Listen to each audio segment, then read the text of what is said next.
Gas সংকটে আরো খবর জানাতে আমাদের সাথে যুক্ত হয়েছেন সহকর্মী শাহনেওয়াজ রিটন।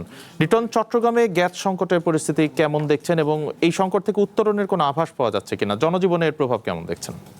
নগদ নিয়ে এলো হার না মানা হার অফার। সর্বনিম্ন 10,000 টাকা রেমিটেন্স নগদে পাঠালে থাকছে স্বর্ণের হার জেতার সুযোগ। তমাল, শুরুতে বলে রাখি, আসলে গ্যাস সেক্টরের কারণে বিভিন্ন সেক্টরে কিন্তু একটা নানা ধরনের প্রভাব পড়ছে। বিশেষ করে আমি যদি বলি, বাংলাদেশের প্রধান যে রপ্তানি খাত পোশাক শিল্প, সেটিতে বড় ধরনের ধাক্কা লেগেছে এবং আমরা বিশেষ করে যেখানে ডাইং ফ্যাক্টরিগুলো আছে, বিশেষ করে টেক্সটাইল খাতে এটি বড় ধরনের একটা প্রভাব পড়েছে। এর মধ্যে অধিকাংশ টেক্সটাইল তাদের কিছু কিছু ফ্যাক্টরি কার্যক্রম চালাতে পারছে না, আর কিছু কিছু ক্ষেত্রে তাদের প্রোডাকশন ক্যাপাসিটি অর্ধেকে নেমে এসছে।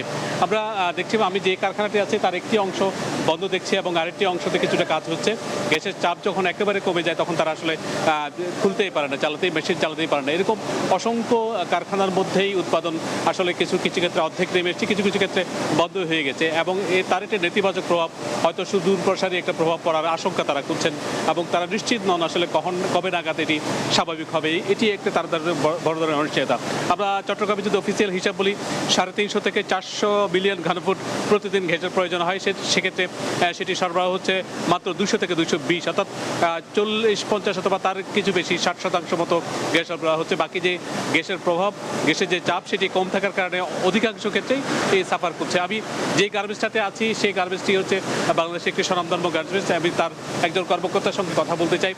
তিনি আমাদেরকে বলছিলেন একটু আগে যে তারা যে কী সমস্যার মুখোমুখি হচ্ছেন, আমি তার সঙ্গে একটু কথা বলতে চাই। আপনারা আসলে যে মোটামুটি বেশ কিছুদিন হচ্ছে এই যে দুর্ভোগটা পোহাচ্ছেন, এখন পরিস্থিতি কেমন এবং সামনে কেমন হবে বলে আপনার ধারণা করছেন? এখন যেটা আমরা দেখতে পাচ্ছি যে আপনি জানেন যে অধিকাংশ ডাইং ফ্যাক্টরিগুলোর যে ইউটিলিটিস মেশিনগুলো, এগুলো কিন্তু গ্যাস বেসড। আমরা যে জেনারেটর চালাচ্ছি বা বয়লার চালাচ্ছি, এটা কিন্তু গ্যাস দিয়েই পরিচালিত হচ্ছে। সো যখন গ্যাস থাকছে না, এই মেশিনগুলো বন্ধ হয়ে যাচ্ছে এবং এটার সাথে ডাইংয়ের প্রসেসগুলো, ডাইং মেশিনারিজ, ফিনিশিং মেশিন আপনি যেটা দেখছেন, এগুলো কিন্তু গ্যাস না হলে আপনার স্টিম পাওয়া যাবে না, পাওয়া যাবে না, মেশিনগুলো বন্ধ থাকবে। তো আমরা যেটা হচ্ছে, এখন আমাদের ফ্যাক্টরি ক্যাপাসিটি হচ্ছে প্রতিদিন 18 থেকে 20 টন, আমরা সেখানে 12 টন 13 টন করতে পারছি, অর্থাৎ অলমোস্ট 30 থেকে 40% আমাদের প্রোডাকশন হ্রাস পাচ্ছে। একটা তো কারখানা বন্ধ দেখছি, এটা কি গ্যাসে চাপ থাকার? হ্যাঁ, অবশ্যই আমাদের গ্যাসের চাপ কম থাকার কারণেই আমাদের একটা সাইড পুরোটাই বন্ধ আছে। আমরা হয়তো রেশনিং পদ্ধতিতে চালাচ্ছি মেশিনগুলো। এখানে আরেকজন কর্মকর্তা আছে, তার সঙ্গে একটু কথা বলছি। আপনারা আশার বাড়ি শুনছেন কিনা, কবে নাগাদ এটা স্বাভাবিক হবে বলে মনে হয়?